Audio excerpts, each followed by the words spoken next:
grand So, and we spoke to Lesiba Matladi from Standard Bank, and Lesiba is the senior manager for enterprise and supplier development programs. And then, of course, we wanted to hear from a former participant, and that is Bungile from Okamba, who was the second place winner last year at last year's Standard Bank CSME National Pitch Challenge. And do research what Okamba does. We've heard about it from Swungile, but we know that it is a woman-owned tech healthcare manufacturing company. So thank you to you both for joining us. Thank you, Lesiba, for providing the opportunities to young people. And thank you, Swungile, for the inspiration. Thank you very much. I appreciate it. Good evening. Good evening. All right, and that is how we end both segments today. The 7 minutes to 8 o'clock. We are going to take a quick break. And when we do come back, we are going straight into Business Wrap.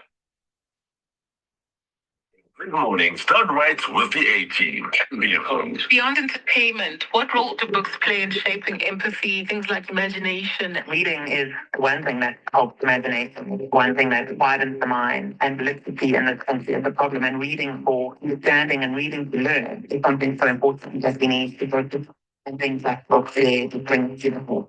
And for parents trying to encourage reading habits at home, what practical advice would you give in an age dominated by screens and constant digital distraction? I think start small. 5-10 minutes every day can sometimes turn into hours. The parents have got to be involved in creating experiences reading, creating moments for reading, and a love of reading. Children can follow what their parents do. And a good feeling in reading books there. 9 a.m. to 12 p.m. It is 6 minutes to 8 o'clock, and today we are wrapping up with Business Wrap with Lesogisa Mtiane. Lesogisa, thank you so much for joining us. Good evening, Mr. Walala. Only a pleasure. So, Lesogisa, of course, we moved the Business Wrap today to the end of the show, and of course, you are also wrapping it up today. A 3-week series that you started. We started, a very insightful and very educational conversation with you a few weeks ago, where we started talking about root repair, how it relates to personal and community wealth. We moved to pre-colonial wealth and what constituted wealth then and what constitutes wealth now. And today we are wrapping it up with wisdom, wealth, and luxury. Absolutely, Ms. Shabalala, and it was quite a tough one to see and decide how to wrap it up. But luckily, events around the world prompted me. You know, I've left geopolitics, but a friend couldn't help but send me news headlines this week. And I think on Monday it was Donald Trump visiting China. And then around Wednesday, it was the Russian president visiting China. And I said to him, the world order has changed. Whether they announce it or not, we will see. But China is effectively the new superpower to have two world leaders visit you. And the Bible verse came to me that said, the wise have wealth and luxury, but fools spend whatever they get. Proverbs 21, verse 20. And considering the series, my wedding, the week's events, I just let it ruminate in my head. And eventually, as they call it in spiritual terms, revelation came to me. And essentially, it was breaking it down. The wise. Why the wise? What is wisdom? Then the choice of what they have wealth. That one we used to it. Proverbs pretty much carries out that theme. And then they say, and luxury. And I thought, that's quite weird. But then they contrasted with what a fool has or what a fool does. And they say a fool spends whatever they get. And I thought to myself, but shouldn't you spend to have luxury? And the whole concept of why you would say a fool spends whatever they get, being contrasted with what a wise or the wise have in terms of wealth and luxury. And so I found it to be an apt closing today to speak about those three concepts interchangeably. All right, so let's start with wisdom, because we do not want to be fools who spend whatever they get. Very true. So wisdom, and I'll be quick because I would like to get to luxury. Wisdom is the discipline, which was very interesting. So it's not knowledge per se, it's the discipline to recognize, preserve, and multiply what is truly valuable. And the four parts of that, it involves discernment. So the ability to tell the difference between what's valuable and what's merely attractive. Restraint, so not consuming everything immediately. Timing, which means knowing when to act, wait, speak, in our context, buy, sell, or preserve assets, securities, you name it.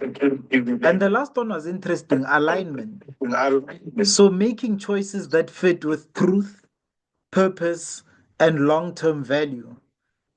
And that basically makes up the definition of wisdom. It's judgment applied to life. Mr. Khashoggi, are you still with us? Yes, I'm still with you. I'm not sure if you got the end there, basically encapsulating what wisdom is, which is judgment applied to life. Okay, and then let's just move on to wealth, the definition of wealth. So wealth, on the other hand, it's a portfolio of assets, relationships, knowledge, and reputation.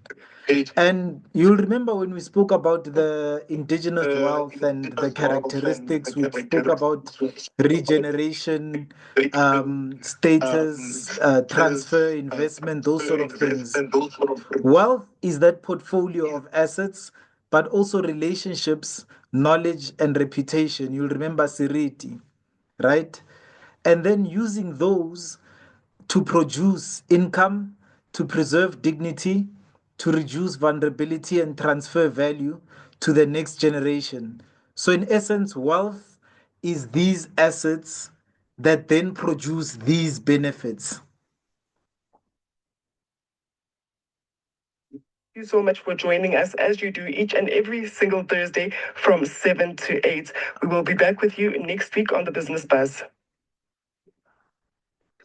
So I'm just going to finish it off. So in essence, yeah, that's what wealth is. It's a portfolio of assets, relationships, knowledge, and reputation that produce income, that preserve dignity, and reduces vulnerability, as well as transfers value to the next generation. And examples of wealth or wealth forms is cattle, for example. It's a productive asset. It regenerates. It's pride wealth. It's food security. It's social trust. Land, which gives you livelihood, belonging, burial, ancestry, production, identity. Knowledge, which gives survival, medicine, agriculture, law, customs, and wisdom. Then we've got community ties, which give you insurance, protection, labor sharing, crisis support. Reputation, which is trust capital, leadership capital, capacity, marriageability, trade credibility.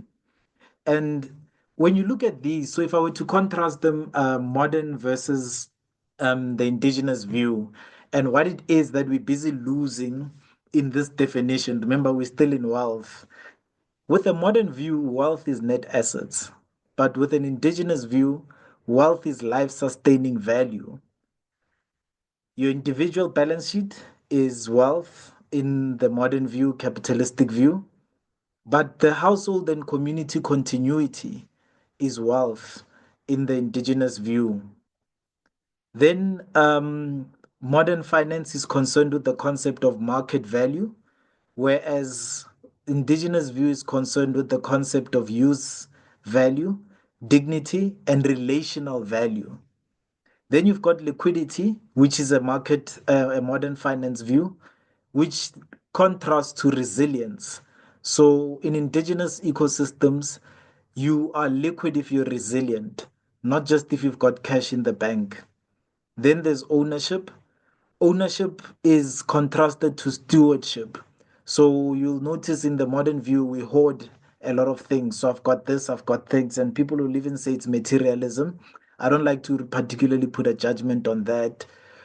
With the indigenous view, you would then be judged against the concept of stewardship. Okay, so you've got this. How then do you use it for the betterment or for the furtherance of community and the communal good. Then we've got consumption power in the modern view, which then links to generational capacity. Not sure if we're too familiar with that, but in the current view, you're wealthy if you can consume a lot. Whereas in the indigenous view, you are wealthy if you've got the capacity to prolong life over generations. You'll know it's the Psalms and Proverbs that says a wise man leaves an inheritance for his children's children. Then wealth is a status symbol in the modern finance view, your yachts, your artworks, emptily so. In the indigenous view, there's what we call honor bearing assets. So it's items that embody or have a meaning um, in terms of what brings honor to the family. And then the last one is you'd look at return on investment in the modern view. And in the indigenous view, you'd look at the regeneration of life, name, land, and people, the ability to recreate itself. As we started with the cattle, talking about how it's got regenerative value, seeds, regenerative value. Then, when we look at luxury, and this is where it's going to start coming together, I put up a status earlier in the week that says, you have knowledge, right? Ideas, knowledge in and of themselves, and anybody that has got those, we tend to respect them and embody them and look up to them and celebrate them. Then you've got art. I said media is art is a platform. It's a platform that embodies or stores that knowledge. So if you look at the artwork behind me, that's a leopard and it's silhouetted by a moon and maybe some clouds. And obviously, that's got some symbolic meaning or value attached to it. That's in essence art. You then have got songs, for example, your favorite singer, your favorite musician. They're expressing ideas, they're expressing knowledge, they're expressing views using that medium or that platform. You've got clothes that essentially say something about whatever the designer or creator would have been trying to create. And that basically is the function or the definition of art, which is a medium that stores and expresses knowledge. I then say from there we go to what we call functional art. Functional art is art that is made useful in daily life, right? We talking about so we've got these, I don't know, you wouldn't see them, these small tables here at home, and you've got wooden ones, plain ones, and then you've got ceramic ones. Now you can see the difference between art and functional art. You've got your normal tiles, and then you've got your porcelain tiles. That's functional art. It's art, however, that is useful. Remember what art is. It is ideas, knowledge that are stored in a certain medium.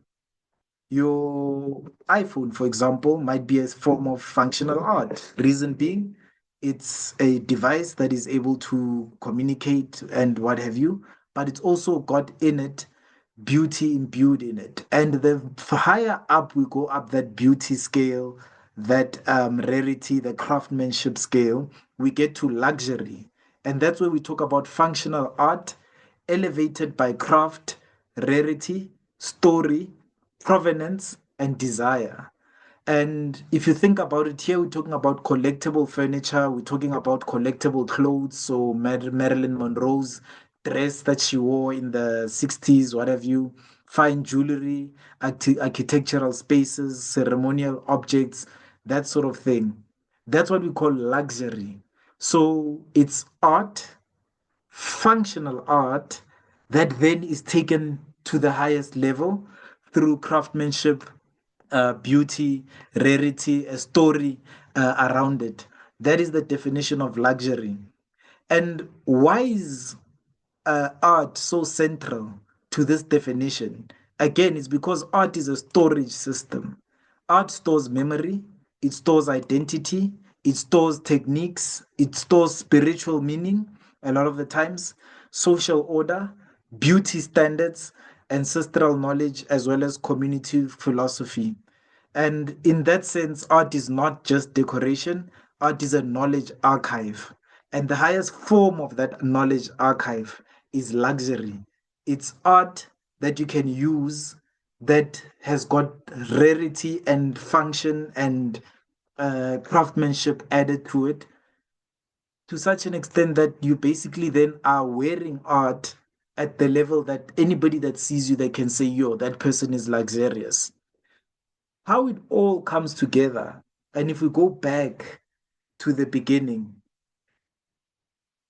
the wise, the definition of wisdom involves knowledge of how to um, recognize, preserve, and multiply what is true value, knowledge of what is true value, discernment, that sort of thing, right? Discernment, alignment, the works. Wealth is the ability to use that knowledge, your relationships, and your productive assets to generate income, to preserve dignity, to preserve even knowledge and future generations. And then that is called wealth, the ability to then use those assets or the possession of those assets that generate those returns. Luxury is imbued in the definition of those assets and some of those functional items that you would wear. So even when I'm just wearing a shirt, it's not wealth in that it doesn't produce an income. However, it tells a story, and that story allows you to have a certain reputational building up or understanding of the discernment that I may or may not have. Why that's important to indigenous knowledge systems. A lot of what we treat as art and artifacts today, if we don't modernize them and give them a functional angle to them, they then will just stay in their artistic format and they will never ascend to luxury. And a lot of them, especially on the wealth front, you look at it with cattle, almost none of us own cows nowadays. And that's because we've lost the ability to make the cattle functional, and therefore they can then ascend to then being a productive asset even in today's economy. Same with our crafts. We've taken them from the knowledge of weeding and weaving and what have you, and then we've made it art. And if we don't take that art and make it functional, we then won't be able to make it a luxurious item, a symbol of all the accumulation that you have, an embodiment of the knowledge that you have, an embodiment of who you are. Once a person knows their seriti, who you are, you know what to preserve and what to refine, what to embody and what to pass on. Eventually, Proverbs 21, verse 20 will become alive. And that's the teaching that the wise do not just consume everything that they receive, but then they also store what is precious. Self-knowledge tells us what is truly precious. And that is the story of this entire series. If we can gain an understanding of who we are, we then are able to participate in the economy in a regenerative manner, in a manner that is sustainable and is forward-looking towards future generations. Things like controlling things become stewarding asset. What function does this have for me and those around me? Things like not just ownership, consumption power, that generational capacity. Okay, if I buy this, I can consume it in my lifetime, but can this last 2, 3 generations to my kids? Yeah. I think that's my cue to go.